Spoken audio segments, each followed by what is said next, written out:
नारायणाखिलगुरो भगवन् नमस्ते सर्वत्र गोविंदनाम संकीर्तनम गोविंदा गोविंदा. சத்குருநாத் மகாராஜ் கி ஜெய். மூன்றாவது அஷ்டபதி விளக்கம். ஸ்ரீ ஜெயதேவ சுவாமிகள் இந்த மூன்றாவது அஷ்டபதியில் வசந்த காலத்தை வர்ணித்து பாடுகின்ற அழகு மிக அற்புதமாக அமைந்திருக்கின்றது. அதை படிக்க படிக்க அந்த அஷ்டபதியை பாட பாட அதனை பொருள் உணர்ந்து பாடுகின்ற பொழுது நம்மையும் அறியாமல் கிருஷ்ணனிடம் பிரேம பக்தியானது நமக்கும் எழக்கூடியதாக அமைந்திருக்கக்கூடியது. அப்படிப்பட்ட அந்த வசந்த காலத்தில் மரங்கள் மலர்களை பற்றி விவரிக்கின்ற அந்த வர்ணனையானது மிக அற்புதமாக அமைந்திருக்கின்றது. வசந்த காலத்தில் மனம் பொருந்திய நறுமணம் மிக்க மல்லிகையை ஒத்த மிருதுவான அவயவங்களை உடையவள். அவயவம் என்றால் உறுப்பு.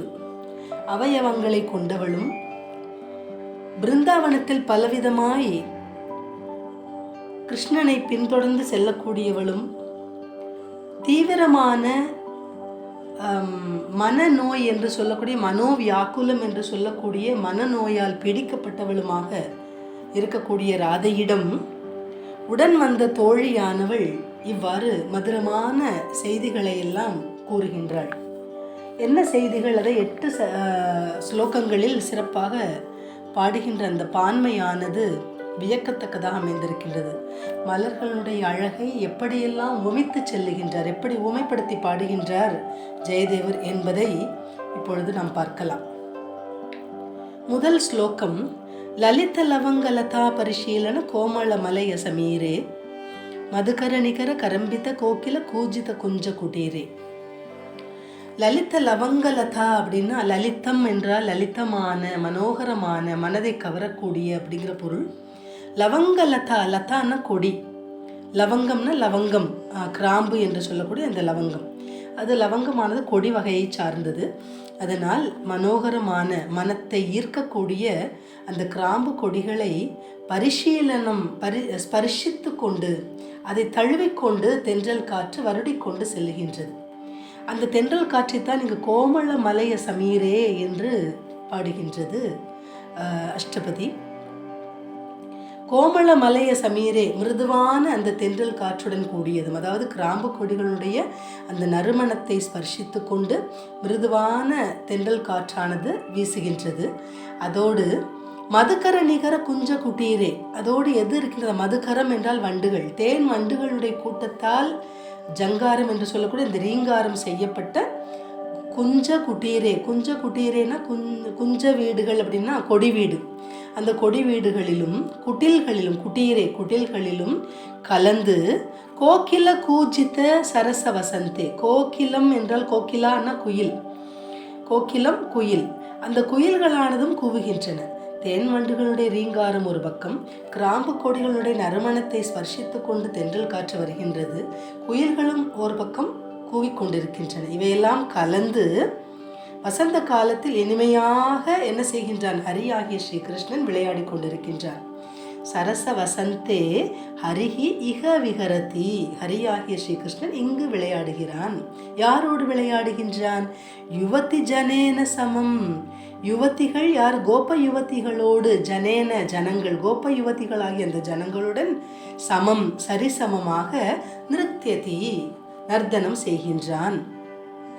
விரகி ஜனசிய துரந்தே அப்படின்னு சொன்னா, விரகி ஜனசிய அதாவது நாயக நாயகியர் ஒருவரை ஒருவர் விட்டு பிரிந்த காரணத்தினால் ஏற்படக்கூடிய தாபத்திற்கு முடிவில்லாத துக்கத்தை கொடுக்கக்கூடியது அந்த வசந்த காலம் இல்லையா? அந்த நேரத்தில் அந்த தோழியாகிய ராதே என்று ராதையினுடைய தோழி அழைக்கின்றாள். ஹே ராதே, நீயும் செல்வாயாக, நீ ஸ்ரீ கிருஷ்ணனை பிரிந்திருக்கின்றாய், நீயும் சென்று அவனோடு ராசலீலையில் கலந்து கொள்ள வேண்டுமே, கலந்து கொள்வாயாக என்று கூறுகின்றாள் தோழி. அதனால் விரகி ஜனசிய துரந்தே சகி சர, சகியே நீ செல்வாயாக என்று கூறுகின்றாள். அடுத்ததாகிய 2வது ஸ்லோகம். உன்மத மதன மனோரத பதிக வதூஜன ஜனித விலாபே.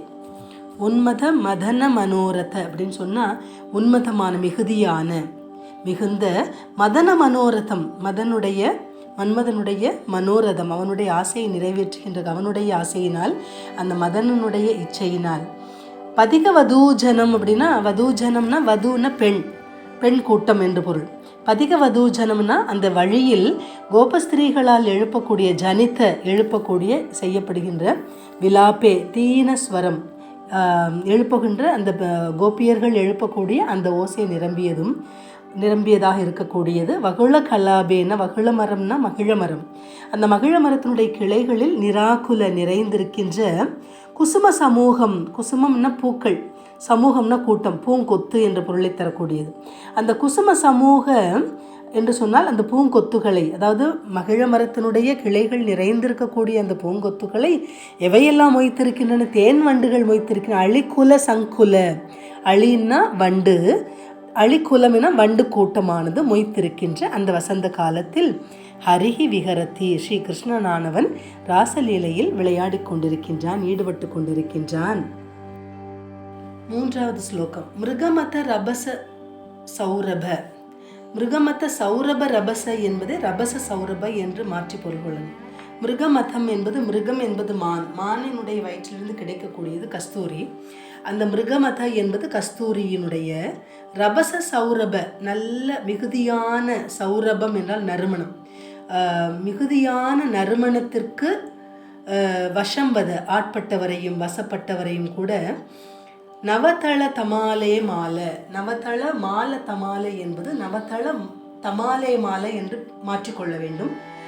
நவதளம் அப்படின்னு சொன்னால், நவ என்றால் புதிதாக வளர்ந்திருக்கக்கூடிய தளிர்கள், புதிதாக தோன்றிய தளிர்கள், இளம் தளிர்கள்.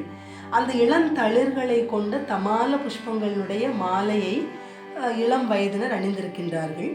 அந்த தமால புஷ்பத்தை மாலையாக கட்டி அணிந்திருக்கக்கூடிய இளம் வயதினருடைய ஹிருதயங்களை எல்லாம் விளக்கும்படியான, யுவஜன ஹிருதய விதாரண அப்படின்னு சொன்னால் இள வயதினருடைய ஹிருதயங்களை பிளக்கும்படியான மனசிஜ நகருச்சி. மனசிஜ என்பது இந்த இடத்துல மன்மதனை குறிக்கக்கூடிய சொல். மன்மதனுடைய நகத்தினுடைய முனை எப்படி கூர்மையாக இருக்குமோ அதுபோல இருக்கக்கூடிய புரச மரத்தினுடைய புஷ்பங்கள், அந்த புரச புஷ்பங்களுடைய குவியல்கள் நிரம்பி காணப்படக்கூடிய வசந்த காலத்தில் ஸ்ரீ கிருஷ்ணன் ராசலீலை செய்து கொண்டிருக்கின்றார். அதாவது கிம்சுக மரம் என்று சொல்லக்கூடிய புரச மரங்களிலும் மலர்கள் மலர்ந்திருக்கின்றன, ஆனால் நறுமணமற்றவை, அவை சிவந்து காணப்படும். அதே போல தமால மரத்தினுடைய புஷ்பங்களும் மலர்ந்து காணப்படுகின்றன. அது மருத்துவ குணம் பெற்ற மரம், அது நறுமணம் மிக்கது. இந்த 2 மலர்களை சொல்வதனுடைய காரணம் என்ன என்றால், மன்மதனானவன் அந்த இளம் வயதினருடைய இருதயத்தை கிழித்து செல்லுகின்ற காரணத்தினால் இருதயத்திலிருந்து ரத்தம் பெருகுகின்றதாம். அந்த பெருகி வரக்கூடிய இரத்தத்தை நிறுத்துவதற்காகவே தமால மரத்தினுடைய, அந்த மருத்துவ குணம் பெற்ற தமால மரத்தினுடைய புஷ்பங்களை எல்லாம் அணிந்திருக்கின்றார்கள் அப்படிங்கிற மாதிரி பாடுகின்றார். அழகாக உண்மைப்படுத்தி பாடுகின்றார் இங்கே ஸ்ரீ ஜெயதேவர். ஆக மருத்துவ குணம் பெற்ற அந்த தமால புஷ்பத்தினால் அவருடைய உள்ளத்திலிருந்து வரக்கூடிய, ஹிருதயத்திலிருந்து வரக்கூடிய அந்த இரத்தமானது நிறுத்தப்படுகின்றது அப்படிங்கிற மாதிரி கூட நாம் இதில் பொருள் கொள்ளலாம். அப்படிப்பட்ட ஒரு சிறந்ததான ஒரு ஸ்லோகம்தான் மிருகமத சௌரப ரபச வசம்பத நவதளமால தமாலே யுவஜன ஹிருதய விதாரண மனசிஜ நகருச்சி கிம்சுக ஜாலே என்று பாடுகின்றார். அடுத்ததாக 4வது ஸ்லோகம். மதன மகீபதி. மதன மகீபதி, மதன மகீபத்தின, மதனம் என்பது மதனை, மன்மதனை குறிக்கக்கூடிய சொல். அந்த மன்மதனாகிய அரசனுடைய கனகதண்ட ருச்சி, மகீபத்தின்னா அரசன் என்று பொருள். அந்த மன்மதன் என்ற அரசனுடைய கனகதண்ட ருச்சி, கனகம்னா தங்கம், தங்கத்தாலான தண்டம், அந்த தண்டத்தினுடைய ஒளியானது கேசர குசும விகாசே. இங்கே கேசர குசுமம் அப்படின்னா, குசுமம்னா பூ என்று சொல்லியிருக்கின்றேன். கேசரம் என்பது குங்குமப்பூ, குங்குமம் என்று குங்குமப்பூவினுடைய அந்த குங்குமப்பூ எப்படி மலர்ந்து அழகு பெற்று ஒளி பெற்று திகழுமோ அதுபோல அந்த குங்குமப்பூவினுடைய ஒளி போன்று காணப்படுகின்றது மன்மதனுடைய அந்த தண்டத்தினுடைய ஒளி என்று பாடுகின்றார். மிளித்த சிலிமுக பாட்டல பட்டல. பாட்டலம் என்பது பாரிஜாதம் என்ற அந்த புஷ்பம், பாரிஜாத மலர் தான் பாட்டலம். பாதிரி என்றும் சொல்லப்படும். பாதிரிப்பூ, பாரிஜாதப்பூ, பாட்டலப்பூ என்றெல்லாம் சொல்லப்படுவதுண்டு. பட்டலம்னா அதனுடைய மடல்கள், அதனுடைய இதழ்கள். மிளித்த ஷிலீமுக மொய்த்து காணப்படக்கூடிய ஷிலீமுகம் தேன் வண்டு கூட்டத்தை உடைய அந்த பாட்டல புஷ்பத்தினுடைய மடல்கள், அது அடுக்குகள், அந்த புஷ்பத்தினுடைய அடுத்தடுத்த இதழ்களாகிய அந்த அடுக்குகளானது ஸ்மர தூண விலாசே. ஸ்மர என்பது இந்த இடத்துல மன்மதனுடைய தூண விலாசே, அம்பரா தூணி போன்று இருக்கக்கூடியது. எது என்று சொன்னால் அம்பரா தூணியை போன்று பாரிஜாத புஷ்பத்தினுடைய மடல்கள் மன்மதனுடைய அம்பரா தூணிகளை போன்று இருக்கின்றதாம். அப்படிப்பட்ட அந்த வசந்த காலத்தில் அந்த மலர்கள், பாரிஜாத புஷ்பங்கள் மலர்ந்திருக்கக்கூடிய அந்த வசந்த காலத்தில் ஸ்ரீகிருஷ்ணன் விளையாடுகின்றான். வசந்தே ஹரிஹி விஹரதி, அந்த வசந்த காலத்தில் ஸ்ரீகிருஷ்ணன் விளையாடுகின்றான். தூண விலாசி என்பது அம்பரா தூணியை போன்று இருக்கக்கூடிய அந்த மலர்கள் எப்படி இருக்குதான், பாரிஜாத புஷ்பத்தினுடைய மடல்கள் மன்மதனுடைய அம்பரா தூணியை போன்று இருக்கின்றது என்று அழகாக ஓமித்து சொல்லுகின்றார் இவ்விடத்தில். அப்படிப்பட்ட அந்த வசந்த காலத்தில் ஸ்ரீகிருஷ்ணன் விளையாடுகிறான். இந்த ஸ்லோகத்தினுடைய கருத்து, விகலித லஜ்ஜித ஜகத் அவலோகன தருண கருண கிருத்த ஹாசே விரகி நிக்ரந்தன குந்த முகாக்கிருதி கேத்தகி தந்துரி தாசே. அப்படின்னா விகலித லஜ்ஜித ஜகத் அவலோகன ஹாசே கிருத்த அப்படின்னா வெட்கத்தை விடுத்த, லஜ்ஜைன வெட்கம், வெட்கத்தை விடுத்த, விகலித்த லஜ்ஜித வெட்கத்தை விடுத்த ஜகத் ஜனங்களை அவலோகன பார்த்து சிரிப்பது மாதிரி எந்த மலர்கள் மலர்ந்திருக்கின்றன, கருண புஷ்பங்கள் மலர்ந்திருக்கின்றன. கொஞ்சம் கூட இவங்களுக்கு வெட்கம் இல்லையா அப்படின்னு சொல்லிட்டு அந்த ஜனங்களை பார்த்து, வெட்கத்தை விடுத்த ஜனங்களை பார்த்து பரிகசிப்பது போல முல்லைப்பூக்கள் மலர்ந்திருக்கின்றன. கருண புஷ்பம்னா முல்லைப்பூக்கள். அப்படி ஹாசே கிருத்த தருண கருணை அப்படின்னு சொன்னால் அந்த தருண புதிதாக மலர்ந்திருக்கக்கூடிய மலர்கள், முல்லை மலர்கள், கருண புஷ்பம் என்பது முல்லை மலர்கள் மலர்ந்திருக்கக்கூடியதும், விரகி நிக்ரந்தன ஸ்ரீகிருஷ்ணனுடைய விரகத்தினால் வாடுகின்றவர்களுடைய ஹிருதயத்தை பிளப்பது. நிக்ரந்தன அப்படின்னா ஹிருதயத்தை பிளப்பதாகிய குந்தம் என்று சொல்லக்கூடிய ஆயுதத்தை, அந்த ஆயுதத்தினுடைய முனி எப்படி, அந்த குந்தம் என்ற ஆயுதத்தினுடைய நுனியானது எப்படி கூர்மையாக இருக்குமோ அதுபோல நுனியானது கூர்மையாக இருக்கக்கூடிய, இதழினுடைய நுனிப்பகுதியானது கூர்மையாக இருக்கக்கூடிய தாழம்பூவானது மலர்ந்தும் இருக்கின்றதாம். அதுதான் இங்கே சொல்கிறார். முதல்ல முல்லை மலர்கள் மலர்ந்திருக்கக்கூடிய அந்த அழகு வெட்கத்தை விடுத்த ஜனங்களை பார்த்து பரிகசிப்பது போல மலர்கள் மலர்ந்திருக்கின்றன, முல்லை மலர்கள். அடுத்ததாக ஸ்ரீ கிருஷ்ணனுடைய விரகத்தால் வாடுகின்றவர்களுடைய இருதயத்தை பிளப்பதான ஒரு ஆயுதம் எது என்றால் தந்துரித குந்தம் அப்படின்னு சொன்னால், தந்துரித்தன வரி வரியாக உள்ள குந்தம் என்று சொல்லக்கூடிய அந்த ஆயுதம். அந்த ஆயுதத்தினுடைய முகாக்கிருதி என்பது அந்த ஆயுதத்தினுடைய நுனிக்கு ஒப்பாக கேத்தகின்னா தாழம்பு, கேத்தகி ஆசை. தமிழிலும் கேதகி அப்படின்னு சொன்னாலே தாழை குறிக்கக்கூடிய வார்த்தை. கேத்தகி ஆசை தாழம்புவானது இருக்கின்றது. வரி வரியாக உள்ள அந்த குந்தம் என்ற ஆயுதத்தினுடைய முனைக்கு ஒப்பாக அந்த தாழம்பு மலர்ந்திருக்கின்றது. ஏன்னா தாழம்பூனுடைய அந்த இதழ்கள் பார்த்திங்கன்னா நமக்கே தெரியும், அந்த நுனிப்பகுதியானது ரொம்ப ஷார்ப்பாக கூர்மையாக இருக்கும். அந்த மாதிரி மலர்ந்திருக்கக்கூடிய வசந்த காலத்தில் ஸ்ரீகிருஷ்ணன் விளையாடுகின்றான். அடுத்து 6வது ஸ்லோகம், மாதவிகா பரிமள மிளித்தே நவ மாலிகையாத்தி சுகந்தௌ முனி மனசாம் அப்பி மோகனகாரிணி தருண அகாரண பந்தௌ. அதாவது மாதவி கொடினாலே மல்லிகை கொடி தான். அந்த மல்லிகையாகிய மல்லிகை கொடியில் மலர்ந்திருக்கக்கூடிய புஷ்பம் எப்படி நறுமணத்துடன் இருக்குமோ அந்த நறுமணத்துடன் கூடியதும், மாதவிகா பரிமள மிளித்தே மாதவி புஷ்பத்தினுடைய நறுமணத்துடன் கூடியதும், நவ மாலிகையாத்தி சுகந்தவ் அது மட்டும் இல்லாமல் புதுசு அன்னைக்கு மலர்ந்த மலர்கள், அதுதான் நவ மாலிகை.